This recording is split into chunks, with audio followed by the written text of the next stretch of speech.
"You gonna overcook those eggs again, Sergeant Betty?" One of the young privates laughed, nudging his buddy at the breakfast line. "Or maybe today we'll get toast that isn't trying to kill us."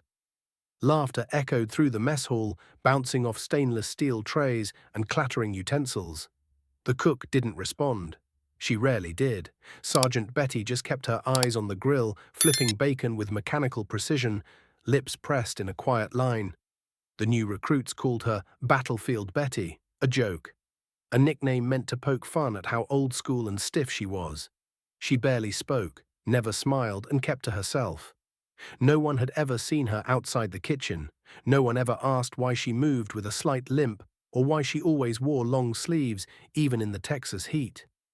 "She's probably just bitter she got stuck cooking instead of leading," another whispered. "Bet she never saw a single deployment."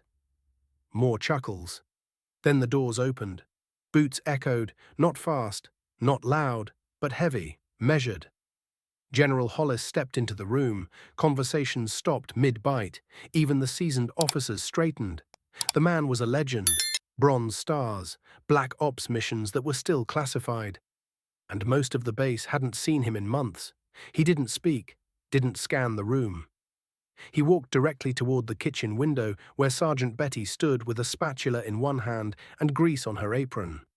And then, without a word, the general stood at attention and saluted. The air was ripped from the room. Trays froze mid-air. Forks stopped mid-lift. Sergeant Betty blinked. Slowly. Her face didn't change. She didn't flinch. She just gave a tiny nod, then turned back to the grill.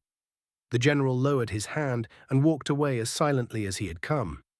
It took a full minute before anyone dared breathe. The young private who had joked about her eggs. His face went pale, his mouth moved, but nothing came out. Later that day, the whispers started flying. Why did the general salute her? Was it a mistake? Who is she really? But someone decided to look it up. And that's when the real story unraveled. Sergeant Betty Langston, former Ranger.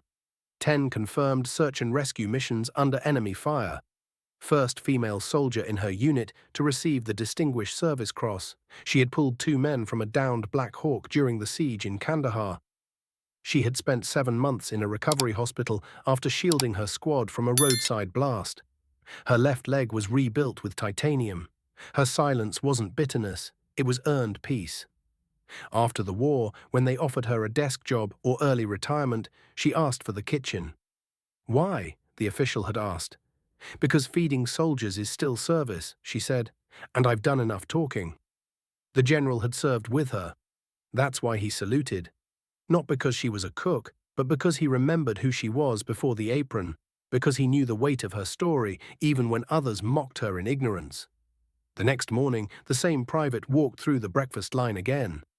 He didn't say a word, just looked Sergeant Betty in the eye and gave a small nod. She didn't smile, but she met his eyes, and for the first time, he felt like maybe that silence wasn't cold. It was sacred. Word spread. Slowly, the jokes stopped. The laughter quieted. Soldiers started showing up on time for chow. They cleaned their trays better. Some even started helping carry boxes in from supply. Sergeant Betty didn't change. She still cooked like clockwork. Still wore long sleeves. Still never spoke unless necessary. But the difference now? They listened. Because respect wasn't something she demanded. It was something that had been carved into her bones long before anyone noticed. And when the general had walked in and saluted without saying a word, it wasn't a gesture. It was a lesson.